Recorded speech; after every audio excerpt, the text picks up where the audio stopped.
الحمد للہ رب العالمین والعاقبۃ للمتقین اما بعد فاعوذ باللہ من الشیطان الرجیم بسم اللہ الرحمن الرحیم۔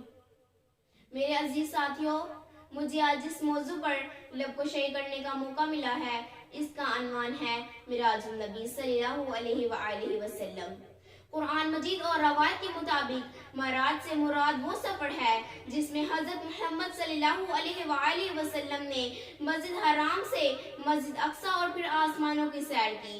سفر معراج کے دو حصے ہیں۔ پہلا حصہ بیت اللہ سے مسجد اقصی تک کا سفر ہے جسے اسراء کہا جاتا ہے، جبکہ دوسرا حصہ بیت المقدس سے مقدس سے عرش معلی تک کا سفر ہے جسے معراج کہتے ہیں۔ معراج کے معنی بلندی اور اسراء کے معنی ہے چلنا، سیر کرنا۔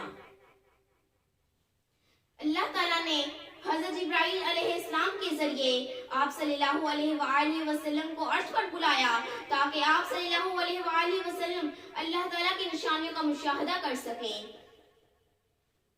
ایک رات حضرت محمد صلی اللہ علیہ وآلہ وسلم آرام فرما رہے تھے کہ حضرت جبرائیل علیہ السلام کے پاس جبرائیل علیہ السلام آپ صلی اللہ علیہ وآلہ وسلم کے سامنے حاضر ہوئے اور آپ صلی اللہ علیہ وآلہ وسلم کے دل کو زمزم کے پانی سے دھویا۔ پھر جنت سے لائی گئی ایک سواری براق پیش کی گئی۔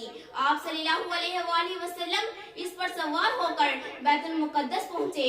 وہاں پر موجود تمام انبیاء کرام علیہ السلام نے آپ صلی اللہ علیہ وآلہ وسلم کی امامت میں نماز ادا کی۔ اس کے بعد آپ صلی اللہ علیہ وآلہ وسلم دوبارہ براق پر سوار ہوئے اور آسمانوں کی طرف سفر شروع کر دیا۔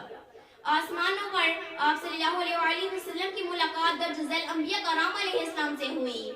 پہلے آسمان پر حضرت آدم علیہ السلام، دوسرے آسمان پر حضرت یحییٰ علیہ السلام، تیسرے آسمان پر حضرت یوسف علیہ السلام، چوتھے آسمان پر حضرت ادریس علیہ السلام، پانچویں آسمان پر حضرت ہارون علیہ السلام، چھٹے آسمان پر حضرت موسیٰ علیہ السلام، ساتویں آسمان پر حضرت ابراہیم علیہ السلام۔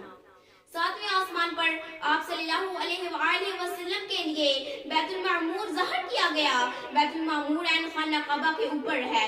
70,000 فرشتے بیت المعمور کا طواف کرتے ہیں اور جو فرشتہ ایک بار طواف کر لیتا ہے پھر قیامت تک اس کی باری نہیں آئے گی۔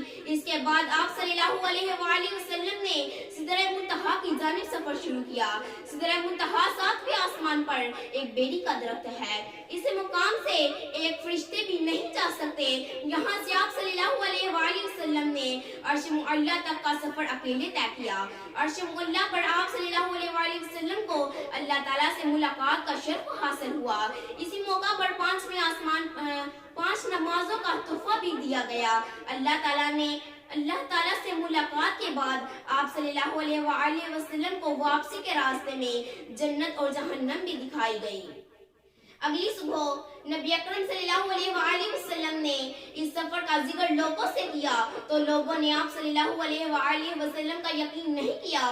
کچھ لوگ تو حضرت ابوبکر صدیق رضی اللہ تعالیٰ عنہ کے پاس آئے اور کہا کہ آپ کے صحابہ حضرت محمد صلی اللہ علیہ وآلہ وسلم آسمانوں کی سیر معراج کا ذکر کر رہے ہیں۔ اس پر حضرت ابوبکر صدیق رضی اللہ تعالیٰ عنہ نے ان سے کہا کہ اگر یہ لفظ آپ صلی اللہ علیہ وآلہ وسلم کی زبان مبارک سے ادا ہوتے ہیں تو میں ان کی تصدیق کرتا ہوں۔ اسی لیے حضرت ابوبکر صدیق رضی اللہ تعالیٰ عنہ کو صدیق کہا جاتا ہے۔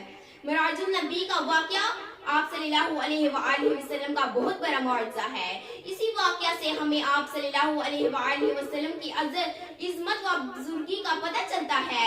اسی واقعہ سے ہمیں یہ سبق بھی ملتا ہے کہ وقت کا چلنا اور فصلوں کا سمیٹنا سب اللہ تعالیٰ کی قدرت سے ہے۔